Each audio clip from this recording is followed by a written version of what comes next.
Hey everyone, so I've driven all the Group 4 cars around Deep Forest Raceway on GT7 with the BOP setups, and I did this test previously with all the Group 3 cars at Mazda to see which one was the best, and that did quite well. So I'm going to be doing all the Group 4 cars here, and I'll be looking at all of their lap times, their fuel efficiency, and their upshift points to see which cars are better and which ones you should probably avoid. And if you haven't seen it already and you want to see which Group 3 is the better car at Mazda, then go check out the video I've got up there, or you'll find it on my channel. It will be very helpful for a lot of you. And just quickly before we get any further, if you're from New Zealand and you want to pick up some new sim racing or gaming equipment, then be sure to check out NZ Gaming. They've got everything for your gaming needs, so go check them out. I'll have their link in the description of the video. And now let's get back into the video.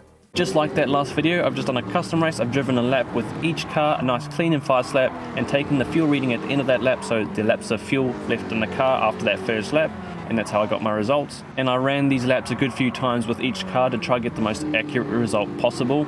And another thing to note is that the fuel readings aren't going to be completely perfect, because sometimes they're a couple points up or down on each lap, so that's why I ran a few laps with each car to try to get a more accurate result. I think it's pretty good what I've got. I've also been using the hard tyres for each car, running on fuel map number 1. If you want to get a little bit more fuel efficiency out of the car, you could push up the fuel map, or you could just upshift a little bit earlier. You can save quite a lot of fuel doing it that way. And in this test, I'm going to be upshifting there to the optimal shift points, and I found that by looking at the ECU power graphs, and that means not on all cars we're going to be upshifting all the way at the red line. Sometimes we'll be shifting a little bit before that. The clips that I'm going to be using in this video aren't the laps that I drove to get my data for this video. These are more just to show how the cars drive. And if you do like this kind of video, be sure to let me know what other tracks you'd like to see me do these tests around. And also be sure to like the video to help others find it. That would be really appreciated. And thank you all for the support that you've been giving. So for the main part of this video, we're going to be taking a look at each car from slowest to fastest in terms of lap time. And then after that, we'll look at the fuel efficiency and then the overall best cars. So to start off with the slowest lap time, we have the Alfa Romeo 4C Group 4 car. The car is a mid-engine car, it's very loose on turn entry, and it's a bit understeery on exit. But overall very slow. I just couldn't get much lap time out of it. I thought its handling wasn't all that bad when you got used to the way the car drives, but still just not that much pace in it. And on to the next car. I forgot to mention that there's 32 Group 4 cars, and the 31st one on this list, which is one that surprised me, is the Nissan Silvia Spec-R Aero S15 touring car. This thing is kind of the opposite of the car we looked at just before. It's incredibly stable, doesn't really give you any stability issues, but I was expecting a lot more. I just didn't seem to get much pace around it at this track. Maybe it's different at other tracks. Otherwise, it's actually very stable, not too bad to drive. Also, its fuel efficiency is quite good, so that might see it a bit higher on the list later on in the video when we look at the combined results. Car number 30 here is a bit of a funny one. It's the Bugatti Veyron Group 4 car. It's our first four-wheel drive car.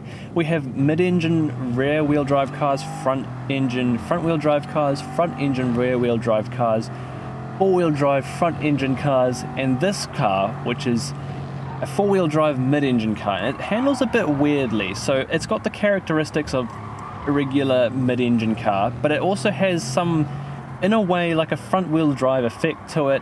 And when you get to the hairpin, it's a bit strange. It kind of snaps on you, and then if you get the throttle down, it understeers out the corner, a little bit like when you get hard on the throttle with a front-engine car. Handles very strangely, and even once I've got that I got it all together with a good lap, it still wasn't that good really. It was still quite slow. And coming down to the hairpin here, we might get to see what I was talking about. You come into the tight turn, it just kind of, it's hard to see, but it kind of flicks out on us, and then you have to get on throttle again to try pull it out of the corner. It's a bit weird through there. For our next car, number 29th on the list, we have the McLaren 650S Group 4 car.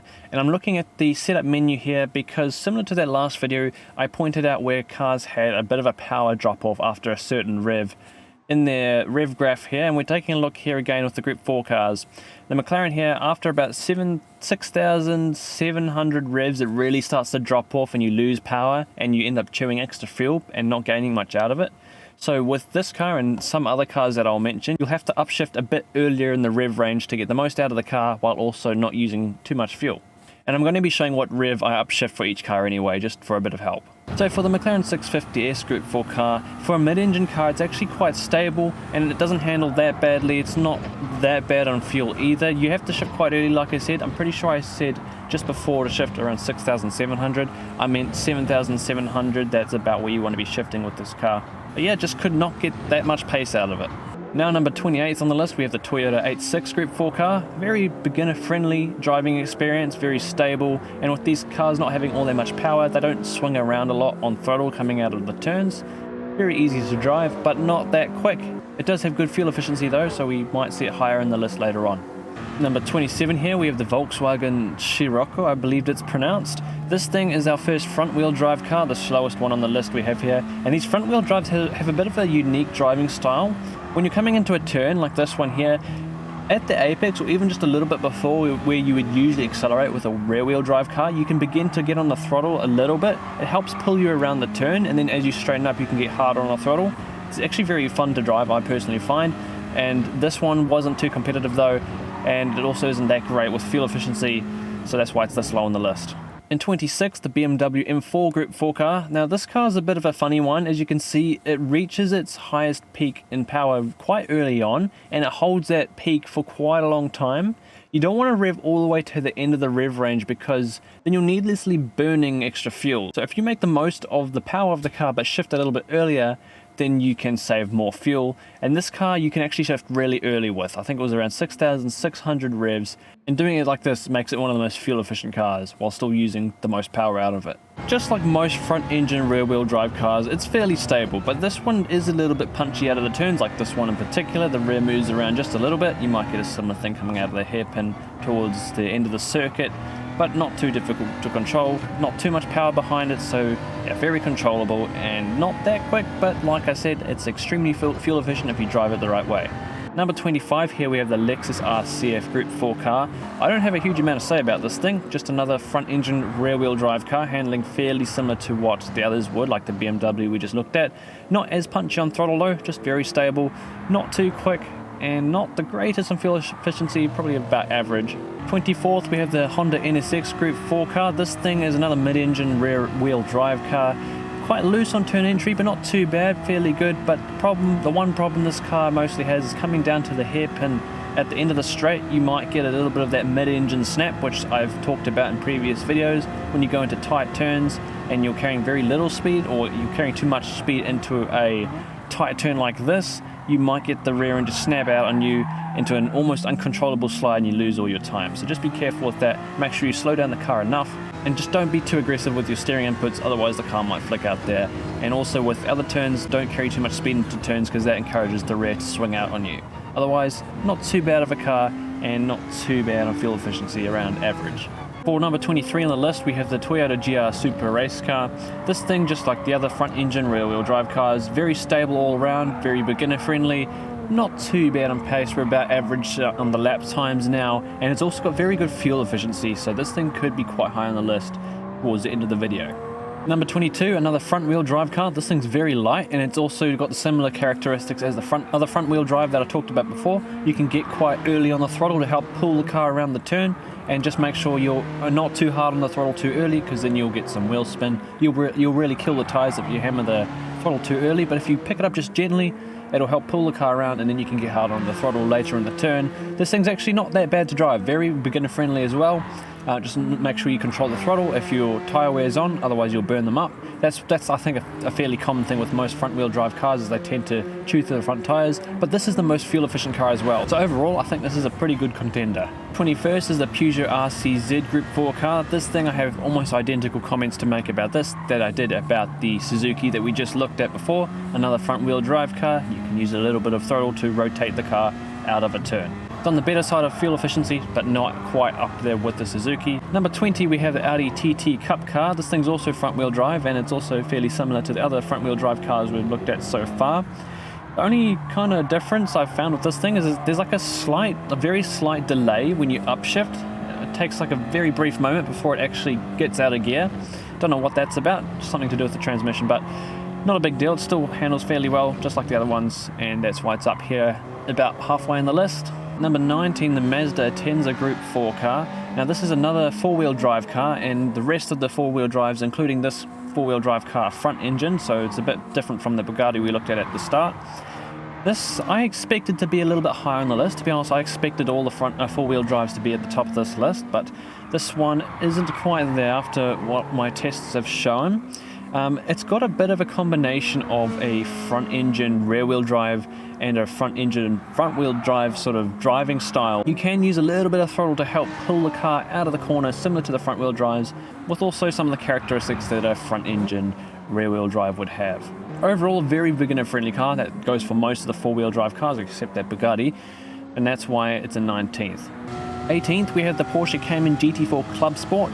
This thing's a little bit on the looser side, being a mid-engine car, but for a mid-engine car it's actually not all that bad. Still about average pace and about average fuel usage though, so it sits in the middle, and towards that hairpin you might get a little bit of snappiness, so just be aware of that. 17th is the Nissan GTR Group 4 car. This thing handles almost identically to the Mazda Atenza Group 4 car and also does the same sort of lap times. It's not so great on fuel though.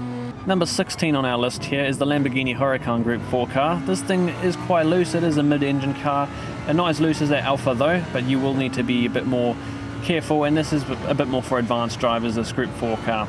This thing is quite competitive though, and it handles quite nice if you do get the handle of it. Not the greatest on fuel, it's about average with that, and on the hairpin towards the end of the track it can give you a bit of a mid-engine snap, so again, don't carry too much speed into the turns and don't suddenly drop the throttle, otherwise you might end up in a spin. Number 15 here we have the Mitsubishi Lancer Evolution Group 4 car, handling fairly similar to what the Atenza and the Nissan GTR did, almost doing the identical times as well. Not too much else to say about it, to be honest. Next is another four-wheel drive car, the Genesis G70 Group 4 car. Again, fairly similar comments to all the other four-wheel drive cars. This thing I would say is a little less understeery than that Mitsi was that we just looked at though. But one thing to note is that this thing had the worst fuel efficiency of the entire list, so in a long endurance race this probably wouldn't be the one to go for. Here in 13th is the Jaguar F-Type Group 4 car.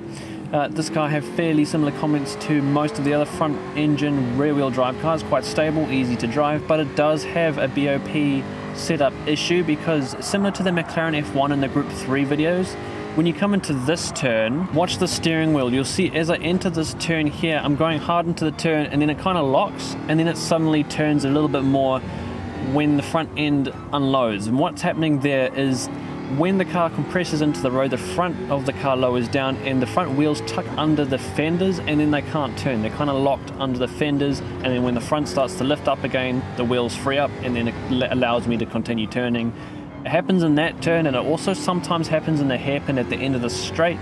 Just be a little bit aware of that and be careful, don't carry too much speed into the turns and you should be fine, but it might be more of a problem on other circuits. Now we're looking at the C7 Corvette in 12th. This thing is another fairly easy to drive, a good car for beginners, not too difficult to drive, front engine rear wheel drive car.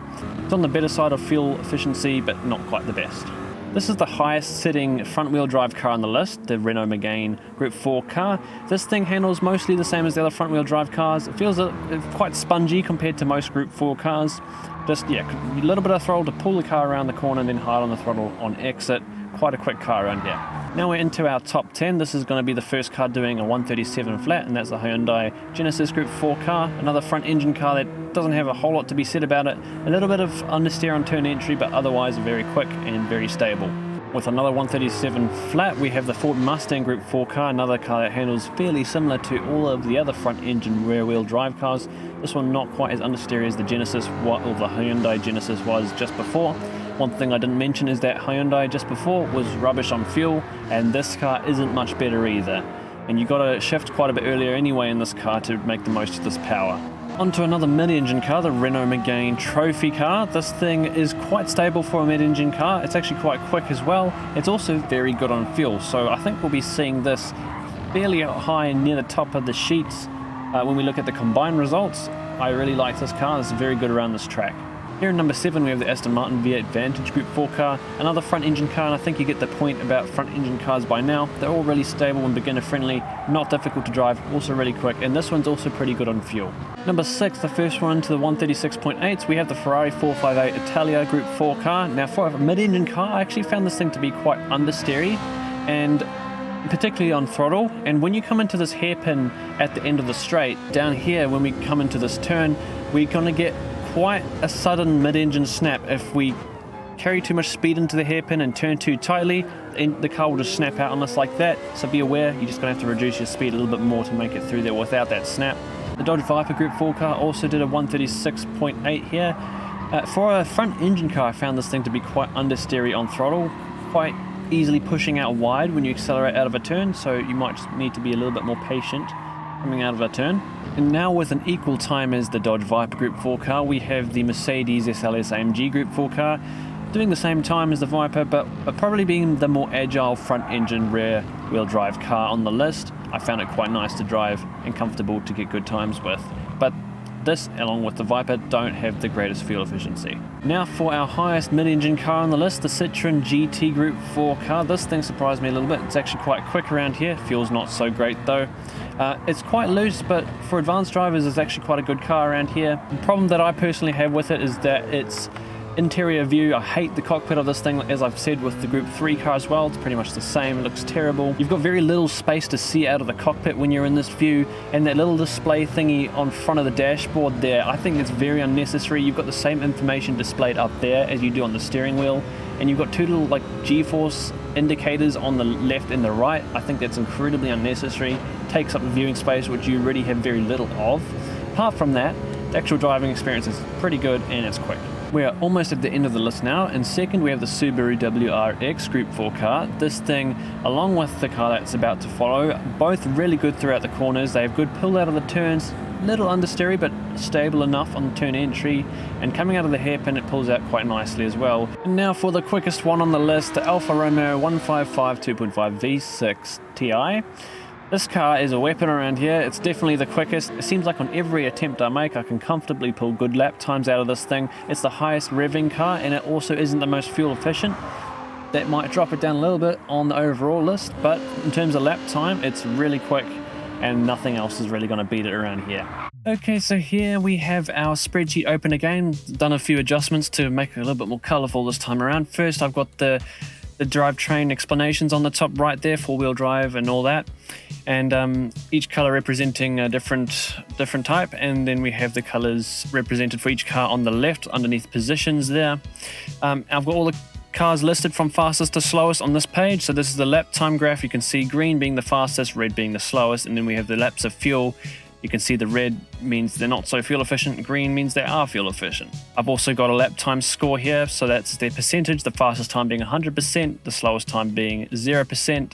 And overall, between the fastest lap time here and the slowest lap time around this track, we have a difference of 1.6 seconds here, which is about right, not too huge. And I've also listed all the RPMs where you should be upshifting for each car. I hope that helps out a little bit. And then a couple notes. So that Jaguar had that nasty BOP issue. You could tune that out outside of BOP races. And then that Alfa at the bottom was just really loose and really slow. That's your fastest lap time list. If your race doesn't involve any fuel, then here's the list of cars you should probably go for, or the ones that you should avoid. Now let's look at the fuel results. And also, by the way, some of the cars there, your driving style might suit a car that's a little lower on the list. Give them all a try yourself to see which ones suit you better. And same with controller users, you might find a more stable car to suit you. Maybe if you've got stability or control on, then you won't struggle with the looseness of some of the mid-engine cars. That might suit you a little better. Give them all a shot. Here we have the fuel results now. As you can see, we've got the green, most fuel efficient, red, not so much.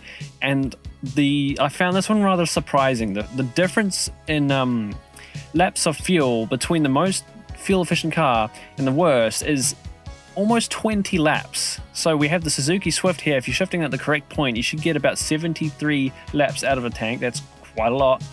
And then the Genesis G70 at the bottom, 18.3 laps less. Now that's huge. That is massive. So if you really want to get some more fuel efficiency out of those lower cars, like I said earlier in the video, you can turn up your fuel map, or you can shift a bit earlier. Those cars, you're going to need it if fuel is a thing in your race. Now we can see some cars that were a bit lower on the list, like the BMW M4, the Toyota. A few of these things, they're quite low in the lap times, but they're a bit higher up here because of their fuel efficiency. We've got a car that's the Nissan Silvia, for example, that was right at the bottom of the lap times, but it's quite high on this list because of its fuel efficiency. It'll be interesting to see where that is on the combined results. Now we're going to see what cars are on top when you put both the lap times and fuel usage into consideration. Now here we have our lap time score on the left, we have our fuel score on the right of that, and then our combined score on the right of that again. Green being the best, red being the worst. So right at the top here with a score of 150, that Suzuki Swift with its incredible fuel efficiency puts it right on top. And with its lap time score of 50, that just shows it was purely average in terms of lap time. But when it comes to endurance racing or any race that involves fuel, then that thing will probably get you towards the front. And that's quite a strong score there. We have the BMW, which was also quite average, but again, great fuel efficiency if you're shifting at the right place. If you're not, then you're going to be burning extra fuel and being slower. That thing's also quite high up there. And both the two four-wheel drives that were at the top of the lap time charts, they've dropped a little bit because of their poor fuel efficiency, particularly that Alfa Romeo. And then all the way at the bottom there, we have our loser, the other Alfa Romeo, the 4C. Yeah, I wouldn't bother with that one around this track, at least. Another thing that I haven't talked about in this video is tire wear. That is a very important thing when it comes to endurance racing as well. And front wheel drives have a tendency to really chew through their tires because they're both turning and accelerating through the front wheels. So that would hurt the Suzuki at the top here a wee bit. It would take so much time for me to be able to include the tire wear stats as well in these videos, so I'm going to have to do that as a separate video itself at some point in the future. I'll get to that, but yeah, just keep that in mind. The front wheel drives might suffer a bit harsher on the tire wear, whereas maybe the four wheel drives will have a bit more of a balanced tire wear. Otherwise, thank you all for watching. I hope this has helped you out. If you guys want me to do this on any other tracks or any other categories, I've still got Group 2 and Group 1 to go. If this video does well, then I'm going to be sure to do those ones. Let me know if you've got any ideas. Thank you all for watching. Take care, and I'll catch you all soon.